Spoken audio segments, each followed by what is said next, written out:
Hi hello నమస్తే welcome back to mess study circle. నేను మీ మెరిసిని. ఈరోజు చెప్పుకోబోయే టాపిక్ ఏంటంటే 8th class physics new syllabus నుండి 8th లెసన్ విద్యుత్ ప్రవాహం రసాయన ఫలితం.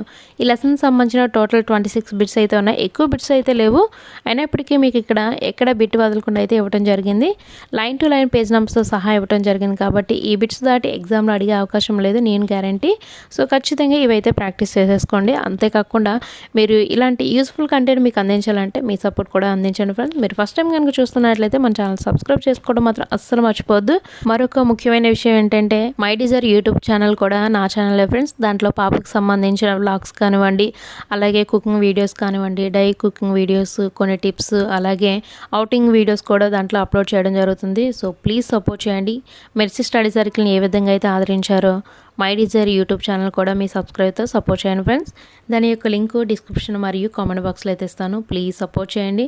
ఎంతమంది సబ్స్క్రైబ్ చేశారో కూడా నాకు తెలుస్తుంది. సో ప్లీజ్ సపోర్ట్ చేస్తారని ఆశిస్తున్నాను. ఇంక లేట్ చేయకుండా టాపిక్లోకి అయితే వెళ్ళిపోదామా. 8th క్లాస్ భౌతిక రసాయన శాస్త్రం విద్యుత్ ప్రవాహం రసాయన ఫలితం. ఏ పదార్థాలు అయితే తమ గుండా విద్యుత్తును ప్రసరింపజేస్తాయో వాటిని ఏమంటారు? ఉత్తమ విద్యుత్ వాహకాలు. ఏ పదార్థాలైతే తమ గుండా విద్యుత్తును ప్రసరింపచేయలేవో వాటిని ఏమంటారు? అధమ విద్యుత్ వాహకాలు.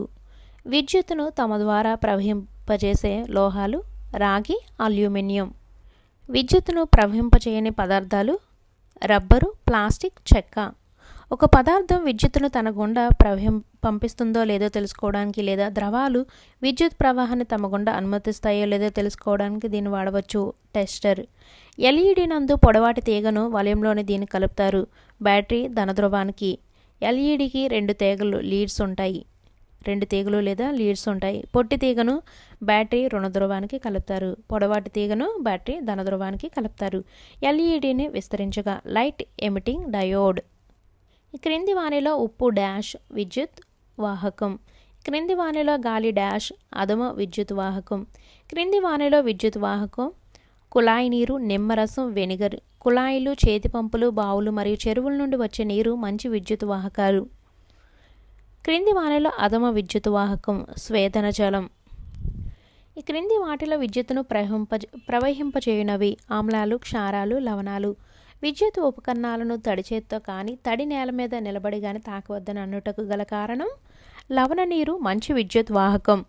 క్రింది వాటిలో దేనిగుండా విద్యుత్తు ప్రవహించును? లవణాలు కలిగిన నీరు. నీటి విద్యుత్ విశ్లేషణ చేసినప్పుడు విడుదలయ్యే వాయువులు ఆక్సిజన్, హైడ్రోజన్. ఎలక్ట్రోడ్లను నీటిలో ఉంచి విద్యుత్తును పంపించినప్పుడు ఆక్సిజన్, హైడ్రోజన్ ఉత్పత్తి అవుతాయని నిరూపించిన బ్రిటిష్ రసాయన శాస్త్రవేత్త విలియం నికల్సన్. బ్యాటరీ యొక్క ధనధ్రువానికి కలపబడిన ఎలక్ట్రోడ్ వద్ద ఆక్సిజన్ బొడుగులు, మరొక ధ్రువం వద్ద హైడ్రోజన్ బొడుగులు ఏర్పడతాయి. విద్యుత్ యొక్క రసాయన ఫలితాలు. ఎలక్ట్రోడ్ల దగ్గర గాలి బుడగలు ఏర్పడతాయి. ద్రావణం యొక్క రంగులో మార్పులు సంభవించవచ్చు. ఇది చర్యలో ఉపయోగించిన ద్రావణం మరియు ఎలక్ట్రోడ్లపై ఆధారపడి ఉంటుంది. ఎగ్జామ్లో కొంచెం ఆప్షన్స్ బట్టి అడుగుతాం కాబట్టి మీరు ఎగ్జామ్స్ రాస్తే చాలా బెటర్గా ఉంటుంది. వీడియో చూసిన తర్వాత మీరు ఎగ్జామ్ రాసినట్లయితే ఎప్పటికీ మర్చిపోరు. చాలామంది నాకు కామెంట్ చేస్తుంది అదే, మీ ఎగ్జామ్స్ కానీ మీ వీడియోస్ కానీ చాలా యూస్ఫుల్గా ఉన్నాయని. సో మీరు ఆలోచించుకొనే ఎగ్జామ్ సిరీస్ అయితే తీసుకోండి.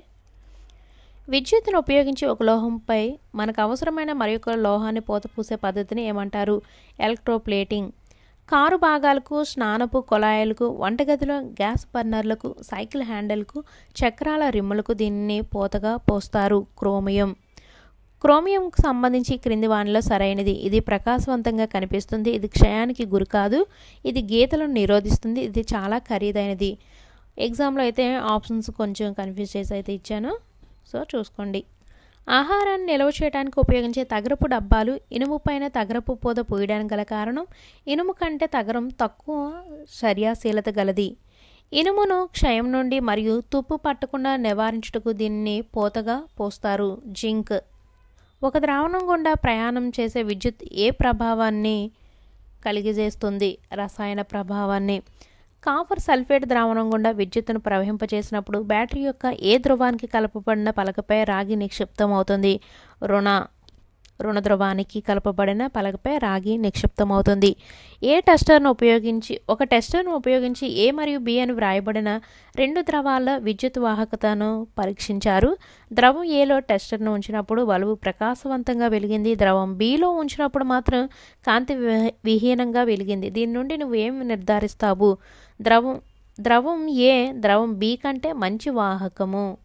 లాస్ట్ వన్, ఎల్ఈడికి సంబంధించి క్రింది వాళ్ళలో సరైనది. ఇవి ఎరుపు, ఆకుపచ్చ, నీలం, తెలుపు రంగులో లభిస్తాయి. వీటిని ఎక్కువగా ప్రకాశవంతమైన కాంతి కొరకు ఉపయోగిస్తారు.